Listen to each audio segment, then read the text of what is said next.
నా పేరు Rammurthy, chartered accountant. ఈరోజు 5 సంవత్సరాలకు ఒకసారి మనకు వచ్చే మన ఓటు హక్కు అందరూ వినియోగించుకోవాలి.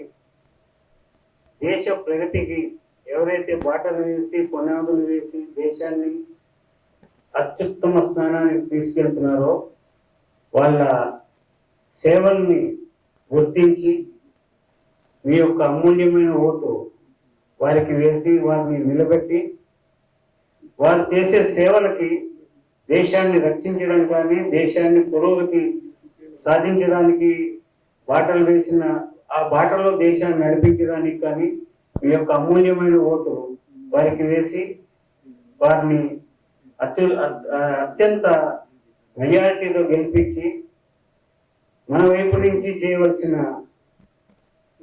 మన బాధ్యతని గుర్తించి ఎవరు కూడా ఓటు వేసే రోజుని వేరే కారణాలతోటి ఆ రోజుని మర్చిపోకుండా అందరం ఓటు వేసి దేశాన్ని ముందుకు నడిపిస్తున్న మోడీ గారికి అందరూ వారి తరఫున వారి వంతుగా వారి బాధ్యతను నిర్వర్తించాలని మనస్ఫూర్తిగా అందరినీ కోరుకుంటున్నారు. ఇంకొక విషయం ఏమిటంటే మన రాజ్యాంగం ప్రకారం సెక్యులరిజం అంటారు. సెక్యులరిజం అంటే మోడీ గారు చెప్తున్నట్టు సబ్కా సాత్ సబ్కా వికాస్ అని ఉంటే బాగుండేది. కానీ సబ్కా సాత్ సబ్కా వికాస్ అన్న నినాదాలు ఏవైతే ఉందో దాన్ని వక్రీకరిస్తున్నారు. सबका साथ सब लेने में, सबका विकास सब लेने में, देश के देने के लिए कुछ भी नहीं, कोई नहीं आएगा. ఎవరైనా దేశానికి ఏదైనా పాటుపడాలి చేయాలని వచ్చేటప్పటికీ మతం కులం ఇవన్నీ అడ్డు పెట్టుకుని వాళ్ళు రకరకాలుగా విచిత్రమైన వింత పోకడలకి వింత వింత ఏమంటారు స్టేట్మెంట్స్ చేస్తున్నారు. ఇది ఒక భారతీయ పౌరుడి కింద ఖండించవలసిన విషయం. మన సాటి భారతీయులందరికీ కూడా గుర్తు చేయవలసిన విషయం. ఎవరైనా కూడా తప్పుగా మాట్లాడుతున్నారంటే వారి బాధ్యతని వారికి గుర్తు చేసి మన దేశాన్ని రక్షించాలి. ఎందరో మహానుభావులు దేశం గురించి వారి ప్రాణాలను అర్పించారు.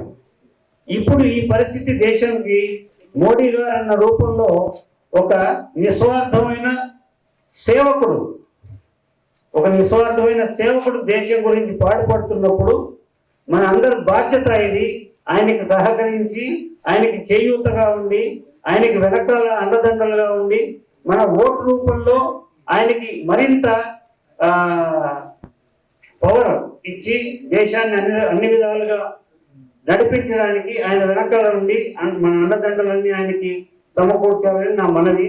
అందుకని ప్రతి ఒక్క పౌరుడు మర్చిపోకుండా వాళ్ళ ఓటే కాకుండా వాళ్ళకి తెలిసిన వాళ్ళు ఎవరైనా ఉంటే కూడా వాళ్ళందరినీ కూడా ఓటు రోజు తీసుకెళ్ళి వాళ్ళతో ఓటు వేయించడము, తెలిసిన వాళ్ళందరికీ కూడా మన ప్రత్యక్షంగా కానీ పరోక్షంగా కానీ ఓటు హక్కు ఉంది అని తెలిసిన పౌరులందరికీ కూడా ఈ ఓటు హక్కు వినియోగించుకోవాలని చెప్పి అత్యధిక మెజారిటీతో మోడీ గారిని మళ్ళీ ప్రధానమంత్రిని చేయాలని చెప్పి మీ అందరికీ నా మనస్ఫూర్తి మనవి.